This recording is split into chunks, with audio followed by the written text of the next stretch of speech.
Hello everybody, Beard Reads Books here, and in this video I'm going to be taking a little bit of a look at the book of Trespass by Nick Hayes. In England there's quite a lot of the countryside to which we don't have, people don't have public access to. Right? Quite a lot of the countryside, like woodlands and all the rest, which is in private ownership and from which we're excluded from. And we haven't got the same right to roam as people in Scotland have. And there's also an awful lot of countryside and woodlands, etc., that's in the ownership of just a few people. Obviously, sort of the Crown Estate, the royal family, they own a lot of countryside. But there's also a lot of, I suppose you could call them aristocratic people, and they're sort of like the landed gentry, for want of a better way of putting it. People who own an awful lot of land, sort of like families that own however many hundreds or thousands of acres and all the rest. So, when you look at the fact that there's a lot of land to which we haven't got public access, it's not a case of a lot of land that's owned by the likes of me, sort of homeowner who's got a little house and a little back garden and all the rest. It's quite a lot of the land is not open to the public because there's I have to say a rich aristocratic family that owns thousands of acres, including forests and woods and all the rest, and that's their private property, and they've sort of put up fences sort of saying, no, this side of the fence is my private property, you're not allowed in it. Nick Hayes, in this book, he's mainly looking into sort of who owns that land and how they came to own it, and and he sort of questions the ethics of who's given them the right to sort of exclude us from going into woods and all the rest. And I mean, he does touch on other sort of dividing lines, sort of like political dividing lines, like social dividing lines, and how if you anyone crossing those lines, it could be sort of viewed as a sort of form of trespass.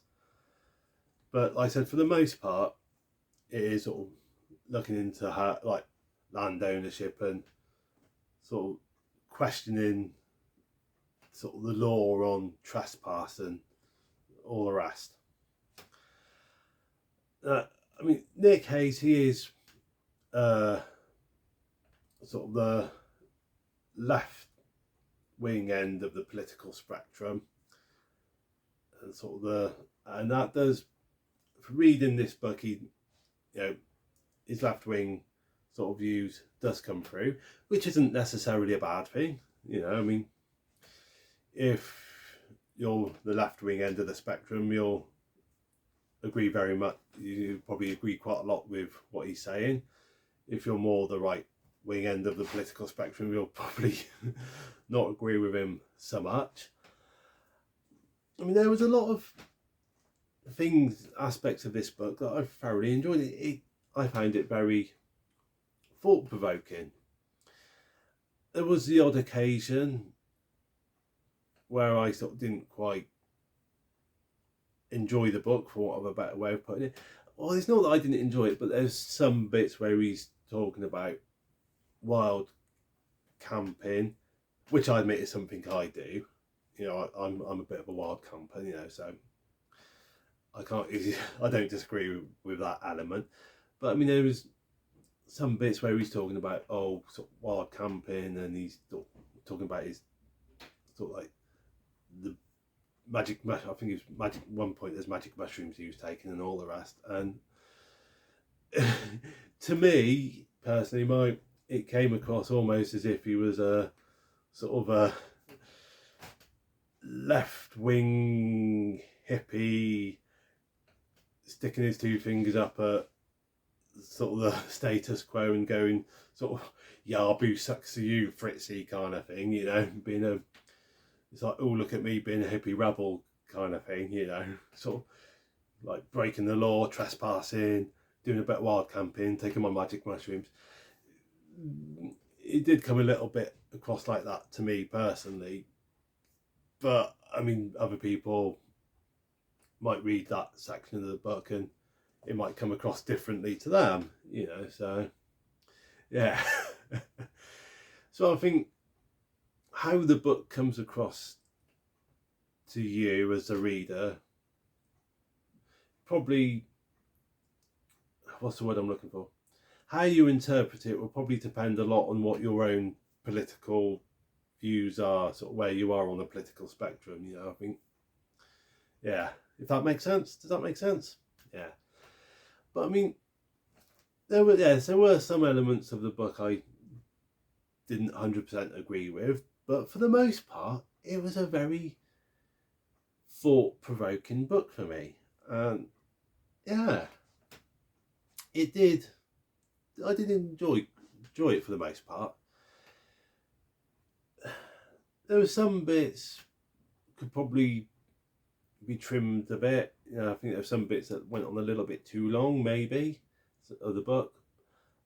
But it got me thinking here, because he sort of looks at the fact of